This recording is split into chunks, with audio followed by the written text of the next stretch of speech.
Hello बच्चों, so let's read the question. The question says match the column 1 and column 2 and find out the correct options. Column 1 में दिया हुआ है Pacific salmon NT is equal to N naught e to the power n. Third है oyster और fourth है dn by dt is equal to rn. dn by dt k minus n upon k is equal to rn. And column 2 में दिया हुआ है Wellhurst pearl growth. Second दिया हुआ है breeds only once in the lifetime. Third दिया हुआ है exponential growth. And फोर्थ दिया हुआ है large number of small sized offsprings. So first option में दिया हुआ है A4 B3 C1 D2, second is A3 B4 C1 D2, third is A3 B1 C4 D2, and fourth is A2 B3 C4 D1. So the key concept for this question is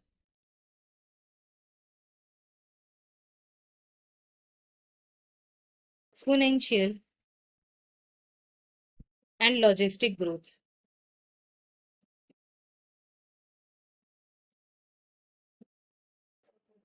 exponential growth होता है जब ideal conditions होते हैं, मतलब unlimited resources होते हैं,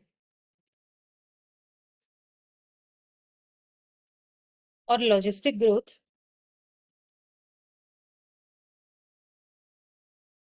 तब होता है जब लिमिटेड रिसोर्सेज होते हैं.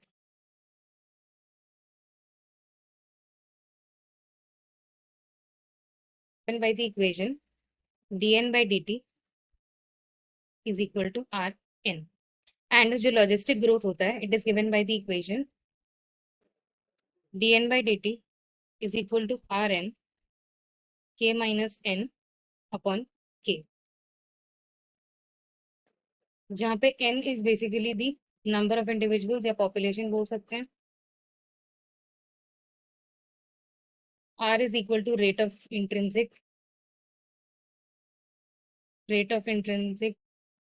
growth, and k is carrying capacity. So since limited resources होते हैं इन दी लॉजिस्टिक ग्रोथ, इसीलिए कैरिंग कैपेसिटी जब वो रीच कर जाते हैं, जो पॉपुलेशन ग्रोथ होता है वो नेग्लिजिबल होने लगता है. लॉजिस्टिक ग्रोथ का जो कर्व होता है वो होता है ये, इट इज एस शेप्ड और we can say it is sigmoid in nature. इसे सिग्मोइड ग्राफ कहते हैं, जहाँ पे ये वाला रीजन जो है this indicates the carrying capacity. K is the carrying capacity, और जब कैरिंग कैपेसिटी रीच कर जाता है तब ग्रोथ बिकम्स जीरो. सारे resources are utilised. So this graph for the logistic growth is called the Weyerhaeuser Pearl growth curve. This is the graph for the exponential increase, and this is the graph for the logistic increase. Exponential growth करने वाले species होते हैं, they reproduce only once in their lifetime,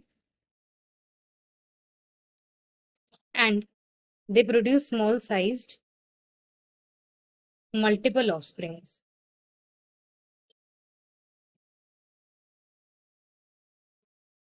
So logistic growth में reproduction more than once होता है throughout the lifetime,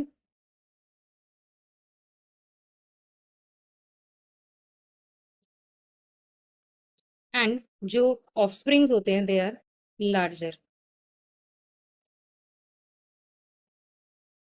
For example, जो salmon fish होता है it reproduces only once in their lifetime.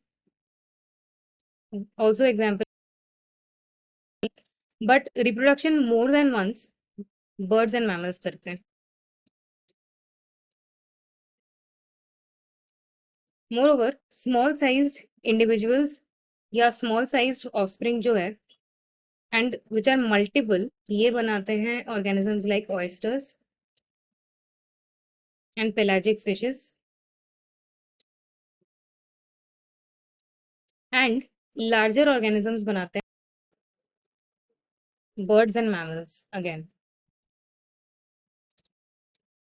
So coming back to the question में match करना है तो सबसे पहले दिया हुआ है पैसिफिक सैमन. हमने देखा कि पैसिफिक सैमन जो होता है ये वंस रिप्रोड्यूस करता है एंड मल्टीपल बनाता है. सो पैसिफिक सैमन जो है it breeds only once in their lifetime. So A का हो गया 2.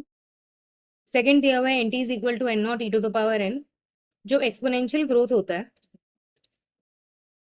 एक्सपोनेंशियल ग्रोथ को ऐसे भी डिनोट किया जाता है कि nt is equal to n naught e to the power n. So ये हो गया एक्सपोनेंशियल ग्रोथ. सो B का हो गया 3. C दिया हुआ है oyster.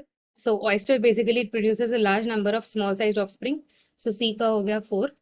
एंड लास्ट दिया हुआ है dn by dt is equal to rn k minus n upon k. ये होता है लॉजिस्टिक ग्रोथ इक्वेशन या वेलहर्स्ट पर्ल ग्रोथ इक्वेशन. सो D का हो गया 1. So A2, B3, C4, D1. So the final answer for this question is option D. Hope you understood well. Best of luck.